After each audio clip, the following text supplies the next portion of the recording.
Forget everything you thought you knew about civilization. Rousseau's noble savage theory will blow your mind. Does civilization corrupt the inherent goodness of human nature? Jean-Jacques Rousseau would have you believe so. This is the crux of Rousseau's provocative concept of the noble savage. Rousseau, an influential philosopher of the 18th century, proposed the idea that man, in his natural state, untamed and untouched by society's influences, is fundamentally good. He believed that humans, stripped of societal constraints and norms, are innately noble, kind and free. It's the trappings of society, Rousseau argued, that twist this inherent goodness, turning us into beings capable of greed, cruelty and deception. The noble savage, then, is a romanticized vision of man's primal innocence, an embodiment of natural virtue unspoiled by civilization's corrupting influences. Rousseau's noble savage concept stands as an intriguing challenge to the norms of society, but let's delve deeper. Rousseau's noble savage presents an idyllic picture of humans in their purest form. This idea is rooted in the belief that humans, when free from societal constraints, exhibit inherent goodness. Let's delve into this concept a bit more. Imagine a world where there are no laws, no societal norms, and no expectations. It's a world where humans live in harmony with nature, guided by their basic instincts and desires rather than by the complex rules of a structured society. This is the world of Rousseau's noble savage.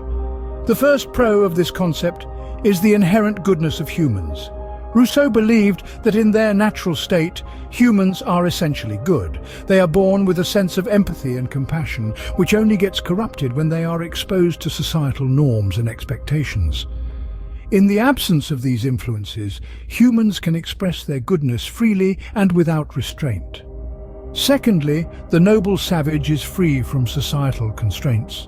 There are no laws to follow, no societal norms to conform to, and no expectations to meet. This freedom allows humans to live authentically, acting on their natural instincts and desires. It's a form of liberation that allows for genuine expression and self-discovery. Lastly, the noble savage lives in harmony with nature. Unlike in civilized societies, where nature is often exploited for human needs, the noble savage respects and coexists with nature. They understand the balance of the ecosystem and live in a sustainable manner, ensuring the survival of not just humans, but all living creatures. Rousseau's noble savage concept presents a perspective of humanity that is refreshing and thought-provoking. It challenges our understanding of human nature and society and invites us to reflect on our own lives and values. The noble savage, as Rousseau envisions, exists in a state of blissful ignorance and natural goodness. However, this idea is not without its critics. Yet, it's this very debate that fuels our understanding of human nature and society, pushing us to continually question and explore. While Rousseau's noble savage paints an enchanting picture, it's worth questioning, is this a realistic portrayal of human nature? The concept of the noble savage is not without its criticisms. One of the most glaring issues is the potential for violence and conflict in the absence of societal norms. Rousseau's idealistic vision of humanity in its natural state ignores the harsh realities of survival. In a world devoid of law and order, it is not unreasonable to imagine that the struggle for resources could lead to conflict and cruelty. Without the structures of civilization, survival becomes an arduous task. The benefits we reap from societal advancements, such as agriculture, medicine and technology, are often taken for granted. However, in the state of nature, these comforts would be non-existent. Life would be an endless cycle of hunting and gathering, leaving little room for the development of culture, art, or intellectual pursuits. Furthermore, the romanticization of a life that is harsh and brutal is a contentious point. The noble savage is often depicted living in harmony with nature, free from the chains of society. But this romantic image glosses over the unforgiving realities of such a life.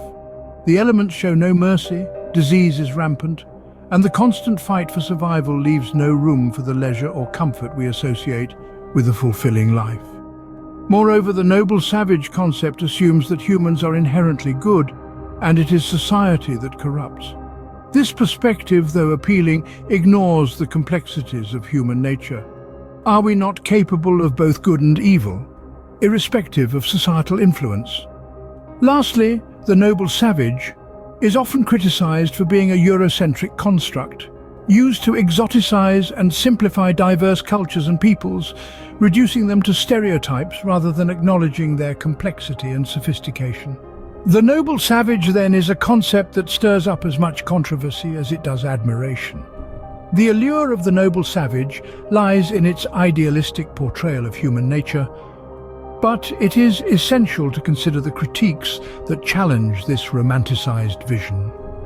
In the end, it serves as a reminder of the complexity of human nature and the role of society in shaping who we are. Rousseau's noble savage has left a profound impact on the world of philosophy.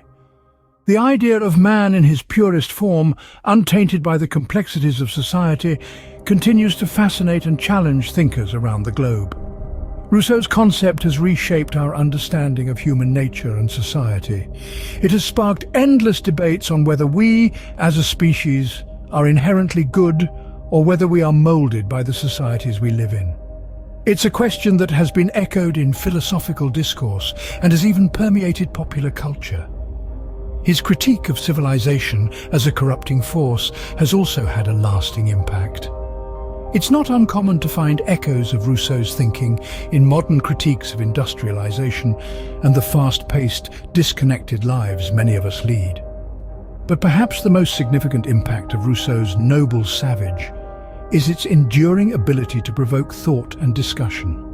The concept challenges us to look beyond the surface, to question our preconceived notions about humanity and society. It encourages us to strive for a deeper understanding of ourselves and the world around us. Rousseau's noble savage continues to provoke thought and discussion centuries after its conception. It's a testament to the enduring relevance and power of philosophy, a field that continues to shape our understanding of the world and our place within it. So, the noble savage, an idealized vision of human nature or a flawed concept? We've journeyed through Rousseau's provocative theory, weighing the benefits of inherent goodness against the pitfalls of societal corruption. This debate is far from over. We invite you to contribute your thoughts and perspectives in the comments.